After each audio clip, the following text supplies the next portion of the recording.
Would you rather tattoo someone who can't stop sneezing or can't stop farting? I've had a client themselves while I was tattooing, and that sucked.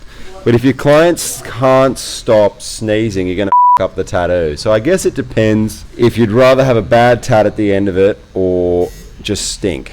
So probably stink, actually. I don't know. I don't have to touch it, do I? What the Oh, it's just farts. Yeah, farts. Hell yeah. F*** it, I fart while I tattoo.